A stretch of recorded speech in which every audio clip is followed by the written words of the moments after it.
sino herramientas con las que podemos ayudar a personas que no estarían en una escuela bíblica, no entrarían a una iglesia, pero están cerca de nosotros. Y eso es lo que somos. Lo que hacía Jesús en el contexto social que lo envolvía era traer sanidad, traer luz, revelar al Padre, direccionar la voluntad de Dios a la vida de ellos. Y eso es lo que nos corresponde con todo este conocimiento que estamos adquiriendo. Así que Andresito, felicitaciones por tu labor también, muchas gracias.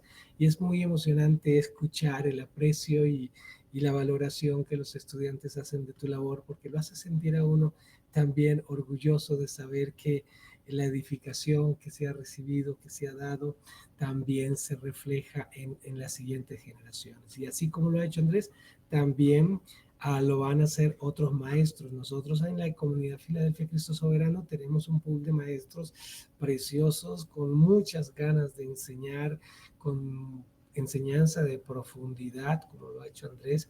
Así que me enorgullece muchísimo eso, por Andrés, por ese equipo y también por ustedes, mis queridos estudiantes. No olvides, como dijo Juan hace un momento, escribe tu correo electrónico aquí en el chat, ¿sí?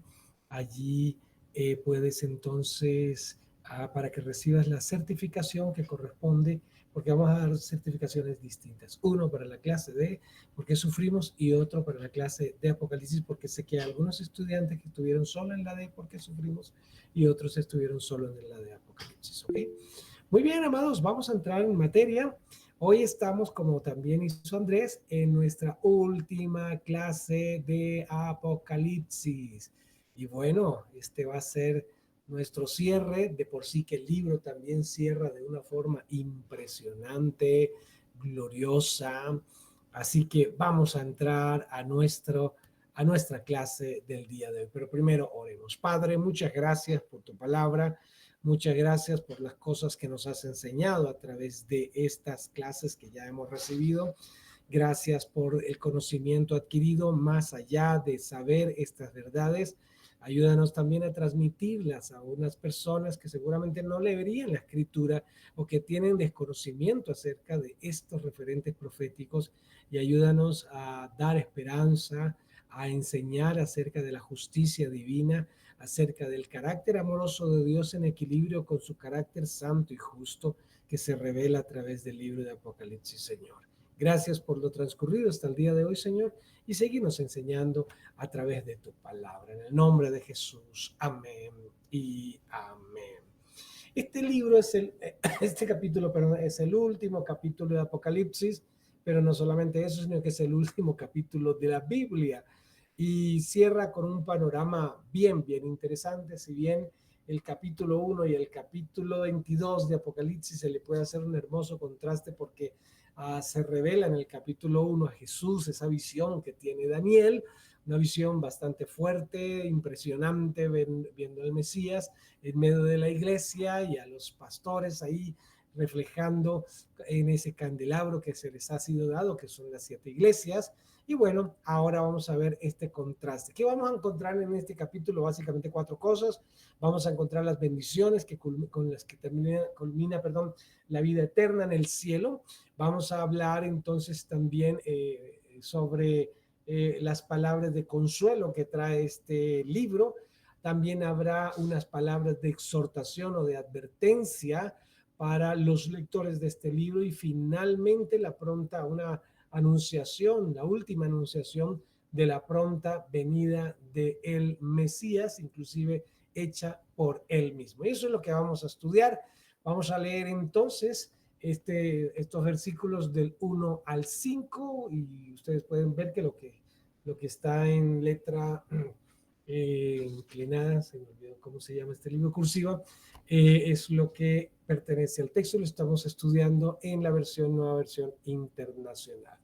Y entonces vamos a encontrar en estos versículos lo que uno de los autores, el doctor Reilly, habla acerca de delicias. Hay una serie de delicias que están contenidas en esta porción de los versículos 1 al 5. La primera de ellas es la delicia del río de agua viva. El texto empieza diciendo: luego el ángel me mostró el río de agua de la vida, claro como el cristal, que fluye del trono de Dios y del Cordero y desciende por en medio de la gran avenida de la ciudad. Ahora mira que viene desde el cielo, viene desde el trono de Dios y desciende a la gran avenida. Estamos hablando de cuál ciudad, estamos hablando de la ciudad de Jerusalén. Esta expresión que sale del trono de Dios y del Cordero, es muy probable que hace referencia al fluir del Espíritu Santo vivificante que procede del Padre y del Hijo, como ha sido prometido en el libro de Juan.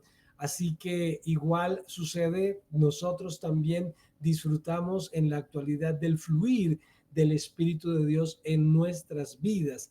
El Padre lo ha dado, Jesús lo ha prometido y nosotros lo estamos disfrutando a través de la regeneración que nos da el Espíritu Santo, a través del fruto del Espíritu Santo, que es el carácter, a través de la dotación de los dones espirituales. Así que ese río sigue fluyendo para el tiempo de la Nueva Jerusalén, allá al final de ya cuando se ha ejecutado el juicio del gran trono blanco y ha descendido la Nueva Jerusalén, desde la cual entonces el Mesías gobernará también por siempre, el trono de David ya consolidado de manera eterna como Dios se lo haya prometido. La segunda delicia que encontramos en el texto, está en el verso 2, tiene que ver con el árbol de la vida. Allí dice, en medio de la gran avenida de ella, es decir, de la ciudad, y a uno y otro lado del río, el árbol de la vida, que produce 12 frutas, o 12 frutos, perdón, no frutas particulares, sino 12 frutos, dando su fruto conforme a cada mes, y las hojas del árbol para curación de las naciones.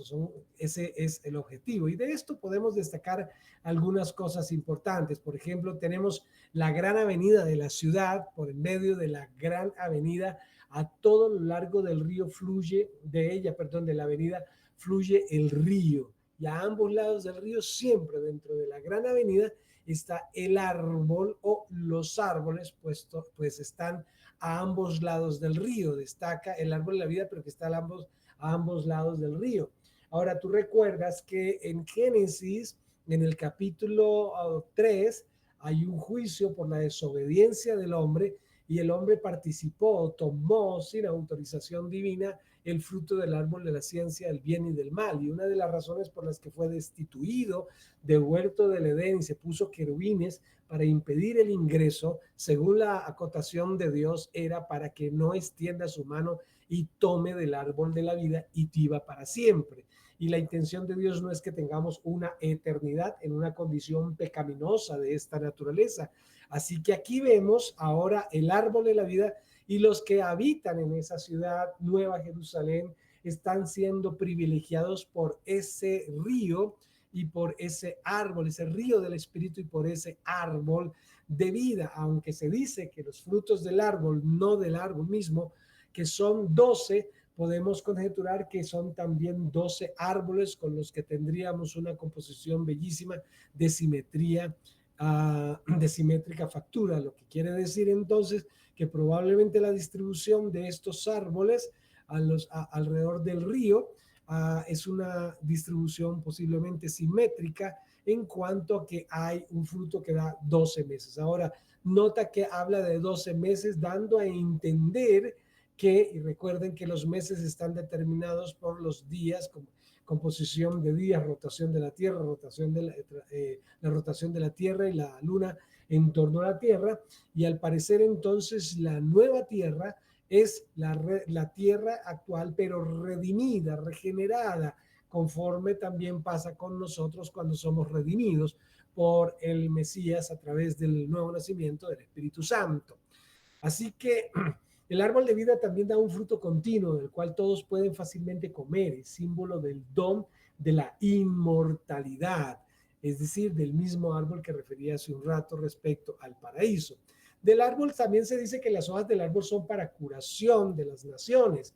Esto no necesariamente implica que las naciones se enferman, sino que es un vocablo griego que puede también dar a entender el sentido de preservación, más que de curación en sí mismo, sino que alimenta para preservar. Lo que da a entender también que cuando hay un fruto es comestible y se puede hacer ese comestible, ese fruto no es para que se quede en el árbol, sino que pueda ser consumido y hay una continua preservación en nuestro estado ya de cuerpo glorioso. Incluso a Jesús con cuerpo glorioso tuvo la oportunidad incluso de compartir con los discípulos algunos momentos de comestible, y hay una cena preparada en las bodas del Cordero. Allí también hay una especie de alimentación, y también vemos aquí en la ciudad, en la Nueva Jerusalén, estos frutos que dan sentido de hay un componente nutriente que fortalece o que da preservación a las naciones en las condiciones, no de un cuerpo de estas condiciones, sino de un cuerpo glorioso, que es el único que puede tolerar la presencia de Dios, la manifestación directa de Dios en medio de su pueblo. Perdón un momentico que me dio algo de... Dice este autor, estamos hablando de Matthew Henry, del que estamos tomando este material. A mi juicio hay una alusión de Génesis 3, donde Dios maldice, no a Adán, sino a la tierra por causa de él.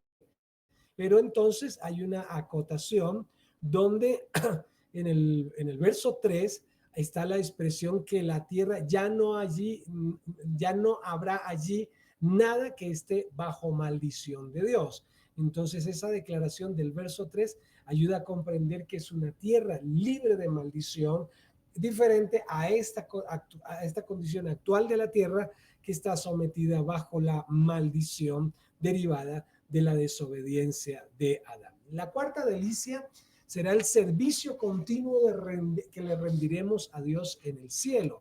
El verso 3 también dice que el trono de Dios y del Cordero estarán en la ciudad, y sus siervos, usa la palabra dudos, que significa esclavos en el sentido de servidores a tiempo completo, le rendirán culto, es decir, le darán a él adoración, harán servicio para él, ¿sí?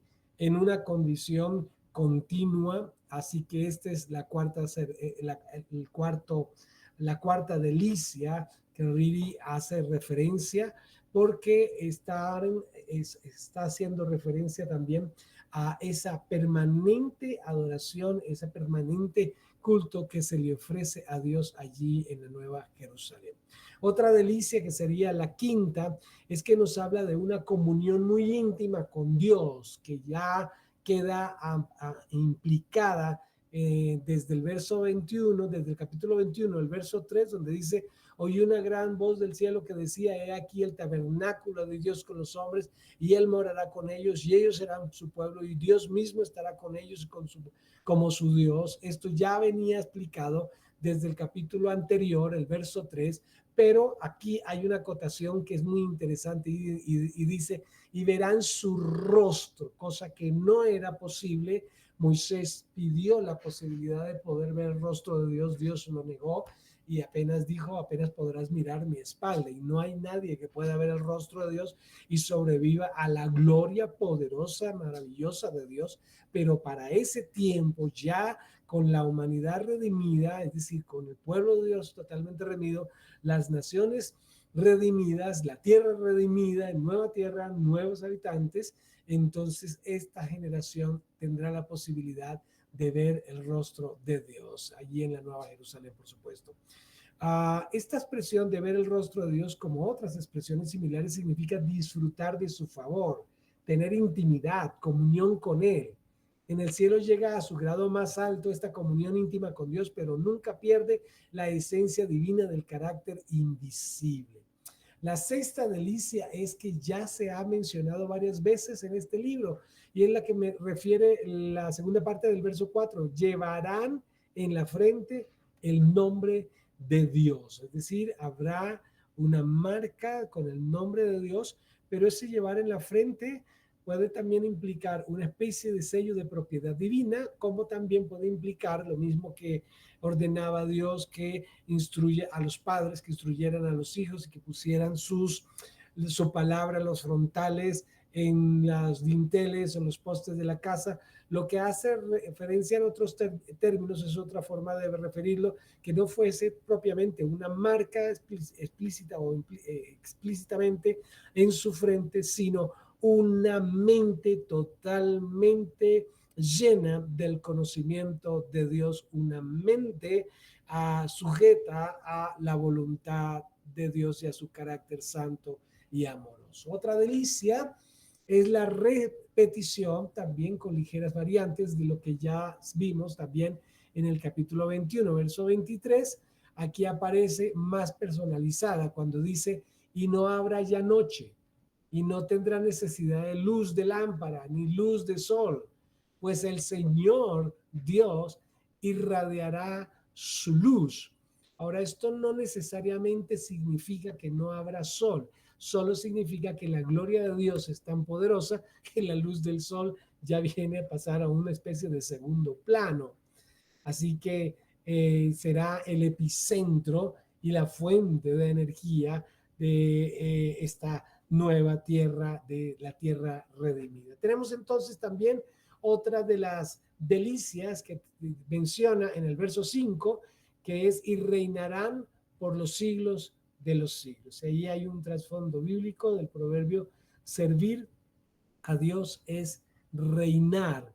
Y esto también entonces evidencia que habrá toda una actividad de gobierno, un gobierno donde la injusticia, la maldad, la corrupción, la muerte, la enfermedad no van a tener lugar porque ya han sido lanzadas todas estas cosas al infierno o lago de fuego y azufre. Eso es lo que compone el primer aspecto que ya mencionamos de los 4 que veremos en este capítulo. Ahora vamos a ver el segundo aspecto que abarca, es bastante extenso, desde el verso 6 hasta el verso 17. Y empezamos leyendo y dice, y me dijo el ángel, está hablando con Juan, estas palabras son fidelignas y verdaderas. El Señor, el Dios de los espíritus, de los profetas, ha enviado su ángel para mostrar a sus siervos las cosas que tienen que suceder en breve. Mirad que vengo enseguida, o mirad que vengo pronto, dice la Reina Valera. Feliz o bienaventurado el que guarda las palabras de la profecía contenida en este libro. Yo, Juan, soy el que escuché y vi estas cosas. Y después que las oí y las vi, caí de rodillas, caí hincado para postrarme a los pies del ángel que había estado mostrándomelas, pero él me dijo, no lo hagas, ¿sí? Eso también pasó en el capítulo 19, verso 10, perdón. Ya Juan se había intentado postrar frente al ángel que le estaba mostrando los juicios divinos, el impacto de eso lo sorprendió, pero aquí también vemos que Juan nuevamente por el impacto de esto también trata de postrarse ante el ángel y le advierte, no, no lo hagas, soy un consiervo tuyo, de tus hermanos, los profetas y de todos los que guardan la palabra de este libro. Adora a Dios, es decir, la adoración es exclusiva para Dios. De estas porciones podemos destacar algunos aspectos. Por ejemplo, el ángel que comunicó a Juan lo último y más importante de dicha revelación repite ahora en el verso 6 lo que ya leímos con ligeras variantes, lo que ya se había dicho en el capítulo 1 de Génesis, en el primer versículo de Génesis, que dice, de Apocalipsis, que dice la revelación de Jesucristo que Dios le dio para manifestar a sus siervos las cosas que deben suceder pronto y la declaró enviándola por medio de su ángel a sus siervos. Si ves que lo que acabamos de leer en el verso 6 es lo mismo que encontramos en el verso 1, haciendo énfasis para abrir el libro y ahora para cerrar el libro, esa énfasis acerca de quién las revela, si la revelación de Jesucristo, quién se la dio, para qué se la dio. Esto ya lo vimos cuando abrimos todo el estudio inicialmente. Y luego hay una expresión muy interesante que dice, y he aquí que vengo enseguida, o he aquí vengo pronto. Esta frase se pronuncia no para que la oigan los que ya están en el cielo, sino aquellos a quienes el libro había de ser leído, los destinatarios del libro, que no solamente son los hermanos de las 7 iglesias en Asia, sino que también se refiere pues a toda la iglesia a través de los tiempos. Y he aquí yo vengo pronto se refiere particularmente a la venida de Cristo para recoger a su iglesia. Así que es una voz de advertencia, es un aviso para que la iglesia esté presta. Ahora, si esta voz fue dada alrededor del año 95, más o menos, que es probablemente cuando fue escrito el libro de Apocalipsis, esa voz mientras Cristo no haya venido, tiene vigencia. Esta connotación, esta notificación de aquí yo vengo pronto, tiene vigencia en nuestro tiempo porque aún no ha venido, y esto nos debe mantener alerta, y esa es la intención de esa porción del texto. Ya en los versículos 10 y 11 encontramos: no sellen las palabras de la profecía de este libro, porque el tiempo de su cumplimiento está cerca. Deja que el malvado continúe en sus maldades y el vil en sus vilezas, el justo que continúe por el camino de la rectitud y el santo por el camino de la santidad. Ahora, estas frases son bien interesantes y son fuertemente indicadoras de la continuación de una especie de conducta para los que están tanto en aquel tiempo como para el nuestro. El tiempo del total cumplimiento está cerca, así que no hay por qué volver a sellar el libro. En otras palabras, no hay que sellar el libro como para que no sea leído, sino que quede abierto para que esté dispuesto su contenido a todas las naciones. Bartina, uno de los comentaristas, escribió esto con relación a lo que está contenido en este verso. Lo que debía permanecer secreto se sellaba. Se prohíbe a Juan cifrar o sellar, mantener oculto o ininteligible, es decir, sellar las cosas de este libro profético.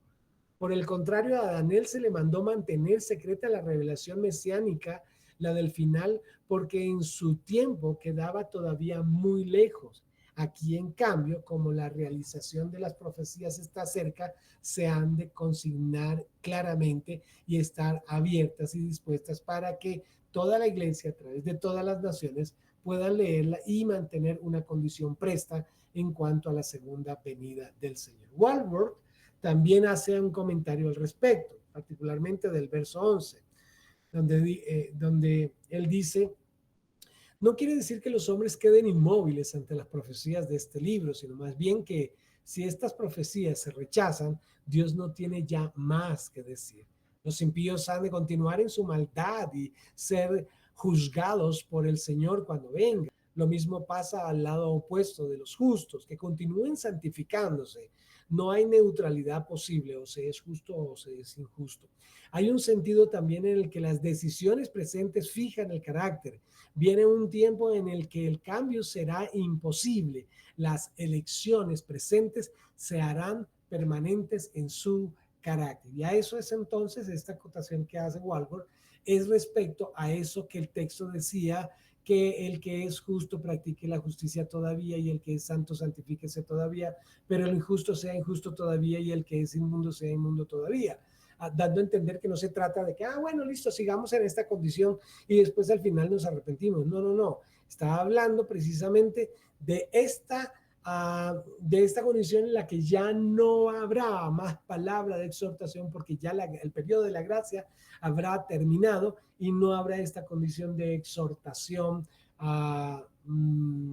más allá de lo que ya está escrito en el libro de Apocalipsis. Ahora, también en el verso 11, donde dice no hay ningún determinismo en esas palabras del verso 11 que acabamos de leer, más bien es una clara llamada al lector para que ponga su vida en orden mientras hay todavía oportunidad de cambio. Los versos 12 al 16 dicen: mirad que vengo pronto, la recompensa viene conmigo, y yo le daré a cada uno de acuerdo a lo que haya hecho. Yo soy el alfa y la omega, el primero y el último, el principio y el fin. Dichosos son los que lavan sus túnicas para tener derecho al árbol de la vida y para entrar por las puertas de la ciudad. Fuera se quedan los perros, los que practican las artes mágicas, los sexualmente inmorales, los asesinos, los idólatras y todos los que aman y practican la falsedad. Yo, Jesús, he enviado mi ángel para daros este testimonio destinado a las iglesias. Yo soy el vástago y la estirpe de David y el brillante lucero de la mañana. Estos son los versos 12 al 16. Podemos encontrar algunos aspectos. Cuando, por ejemplo, vemos esta expresión, hay alguien con el micrófono abierto, si lo puede cerrar, por favor, gracias. La repetición pues tiene carácter de urgencia, ¿sí? Pero aquí el Señor añade, trae la recompensa para darle a cada uno de acuerdo a lo que haya hecho. Es un juicio de obras, aquí podemos notar. Con esto se echa de ver que Jesús está hablando ahora del momento ya inminente en que vendrá a recoger a los suyos. La recompensa se dará en el tribunal de Cristo. Ahora, esto está muy soportado en este pasaje de segunda de Corintios capítulos 5, los versos 10 y 11. Allí dice lo siguiente, porque es necesario que todos nosotros comparezcamos ante el tribunal de Cristo para que cada uno reciba según lo que haya hecho mientras estaba en el cuerpo, sea bueno o sea malo. Y dice el verso 11, conociendo pues el temor del Señor, persuadimos a los hombres, pero Dios les manifestó que lo que somos, y espero también lo sea vuestra conciencia. Es una exhortación para aclarar esto, y es que esto no significa que se sea salvo por obras. Las obras van a ser puestas a prueba según lo que acabamos de leer, serán pasadas por fuego. En el mismo pasaje hace referencia a que las obras que fueron hechas con las motivaciones incorrectas serán como heno, madera y hojarasca y serán quemadas por el fuego, pero las otras serán consideradas como oro, plata y piedras preciosas que el fuego no las podrá consumir. Así que aquí hay esta repetición, esta exhortación, esta advertencia acerca de el desempeño de todos. Los tres pares de epítetos connotan, la misma verdad.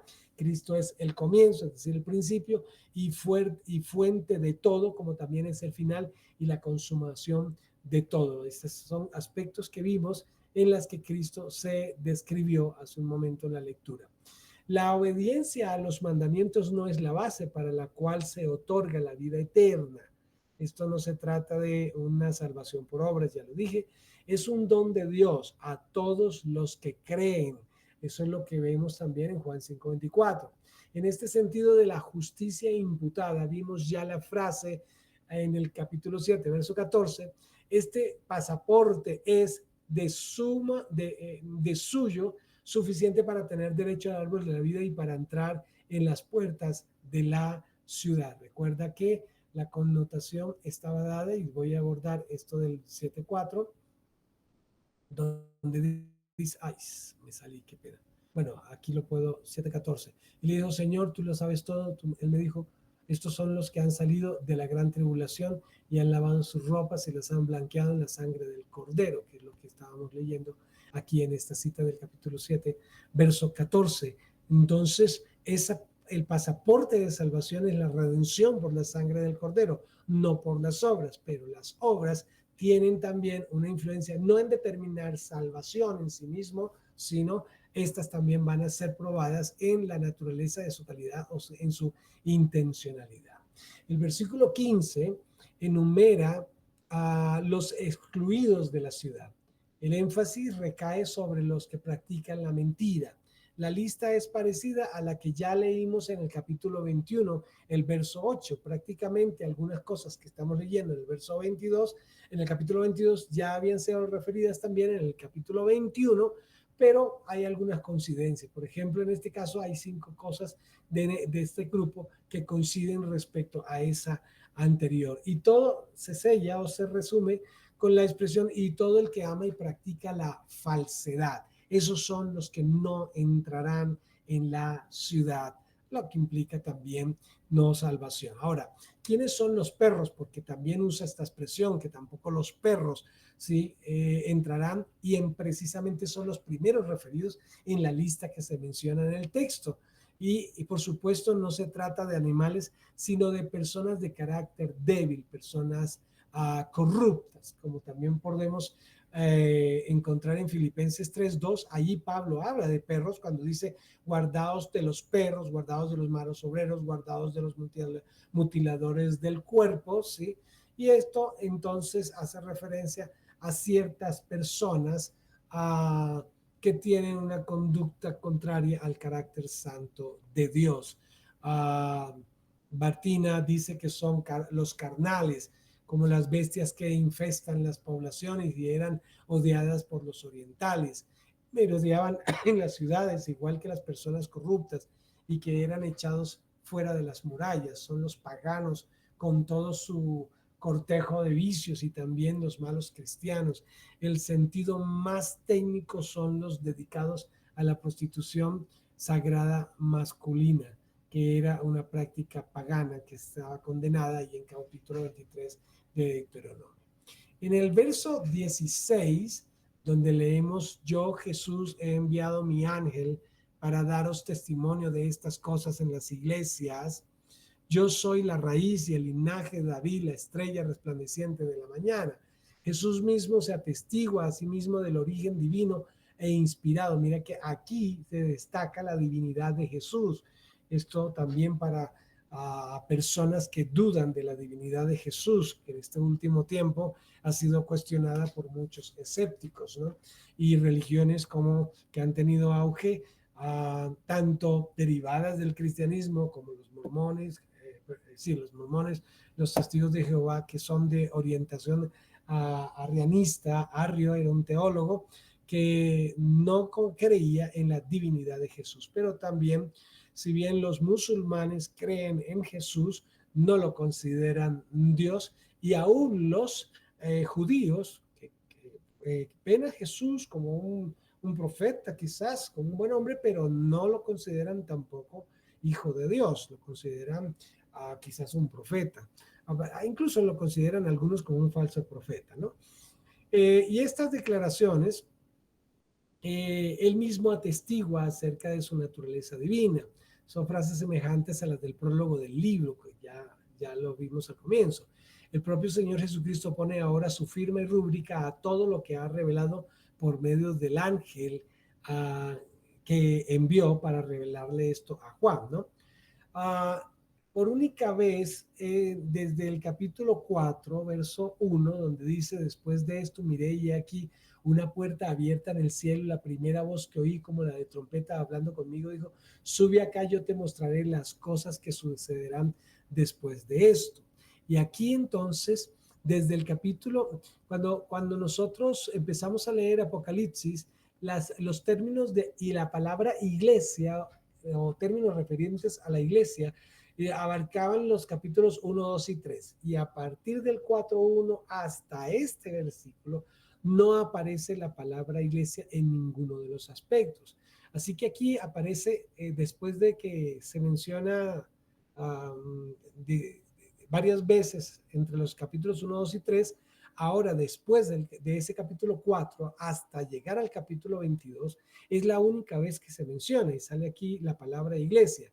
Nótese que Jesús dice literalmente: yo, Jesús, envié mi ángel para atestiguar estas cosas sobre las iglesias, para dar testimonio de ellas a las iglesias. En otras palabras, esto estaba destinado para las iglesias, pese a hacer referencia a la semana 70 de Daniel, que era un acontecimiento relacionado con el pueblo. Si notas entonces, hasta el capítulo 3 hay todo un tratamiento respecto a la iglesia, capítulo 4 y 5, la revelación del cielo, y a partir del 6 en adelante, todo esto que viene con los sellos, con las copas, los sellos, las trompetas, las copas, los ayes, todos estos juicios divinos en un corto periodo, que ahora vendrían sobre la humanidad, sobre la raza, para hacer justicia sobre el pecado y la maldad de los hombres, hasta que finalmente redime. Luego ha venido el milenio y luego ahora desciende la Nueva Jerusalén para un reino permanente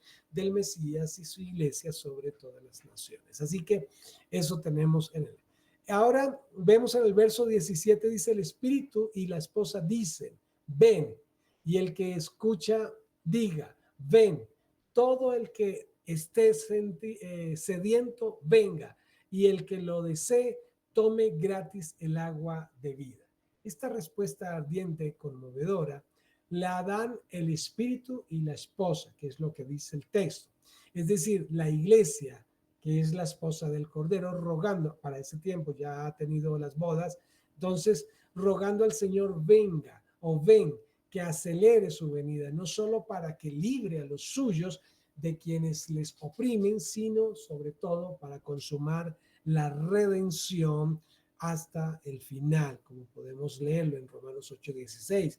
El Espíritu Santo da testimonio en nuestro espíritu de que somos hijos de Dios. En el verso 23, y no solo ella, sino también nosotros mismos que tenemos las primicias del Espíritu, nosotros también gemimos dentro de nosotros mismos esperando la adopción de la redención de nuestro cuerpo.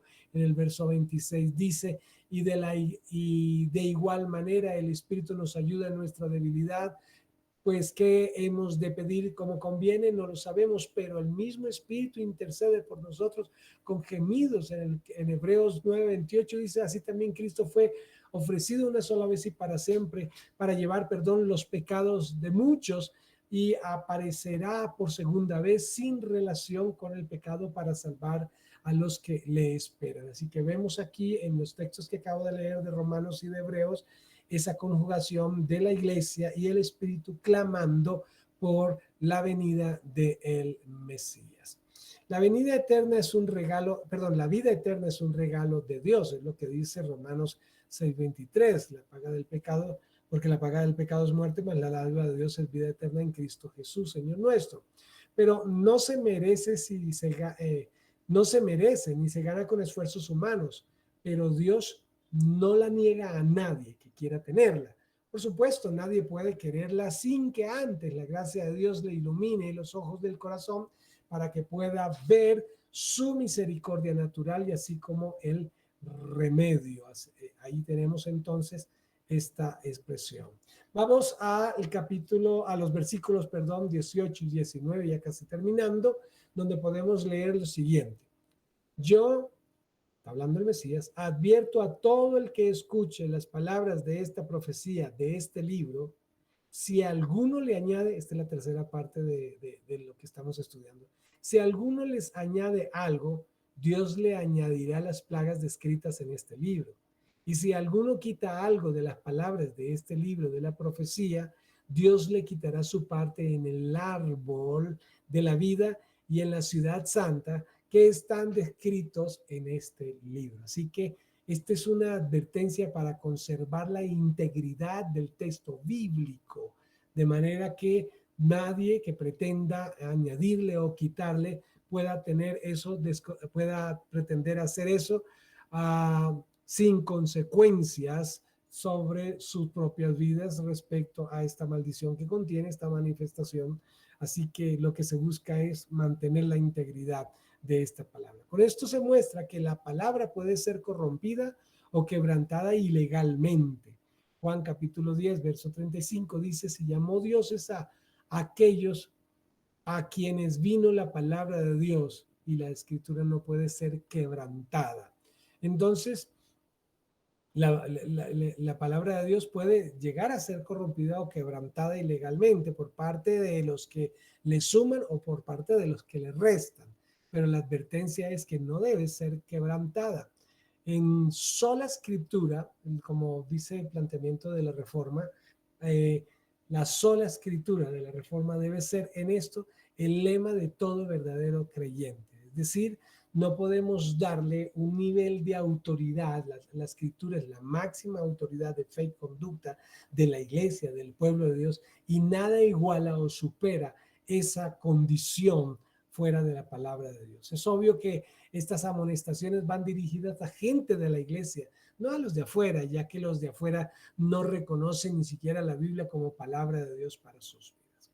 Y ya en la recta final, en los versos 20 y 21, ¿sí? El libro termina y con él pues toda la Biblia, y estos dos versículos que los tenemos mencionan primero la última declaración que hace el Señor de la segunda venida cerca y cercana y la normal reacción de todo creyente al escuchar esa declaración. También, en tercer lugar, habla de la bendición final del propio autor sagrado, que es Jesús. Cuando dice, el que da testimonio de estas cosas, dice, sí, vengo pronto. Está dejando claro que el que está dando testimonio o el que ha revelado estas cosas ha sido el mismo Mesías, el que vendrá. Y tenemos que Juan, en nombre de la iglesia, contesta a estas palabras del Señor Jesús también con un vehemente amén. Ven, Señor Jesús, que es lo que se destaca allí.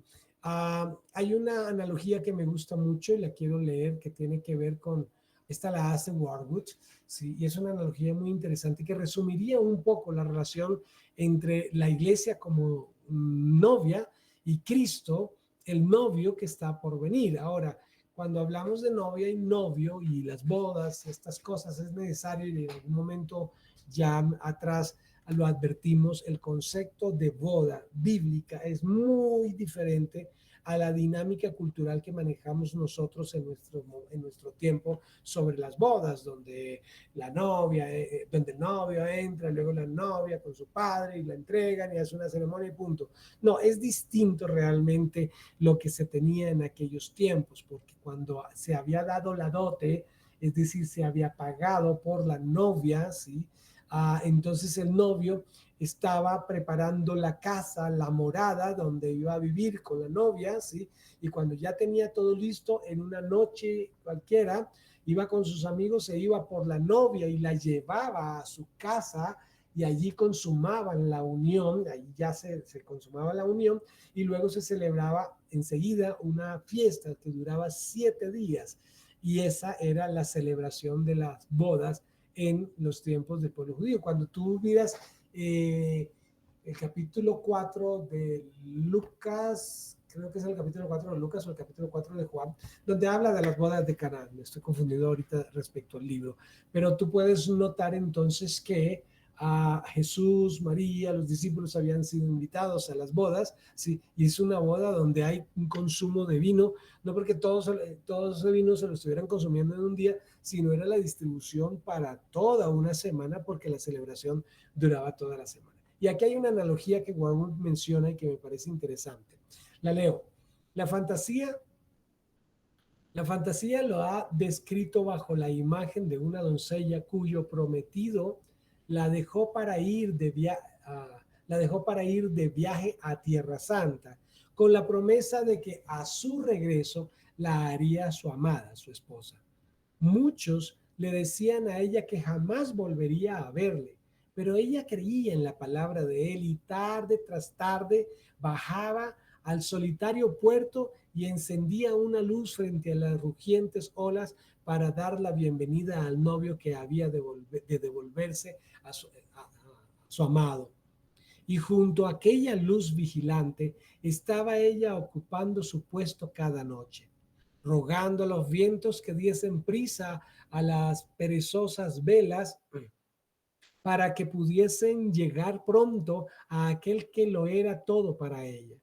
Así también, bendito Señor que nos ha amado hasta la muerte, se ha marchado a la misteriosa tierra santa de los cielos, prometiendo que a su venida nos tomará como a su dichosa y eterna esposa. Algunos dicen que se ha ido para siempre y que nunca más lo veremos aquí, pero su última palabra fue: sí, vengo pronto.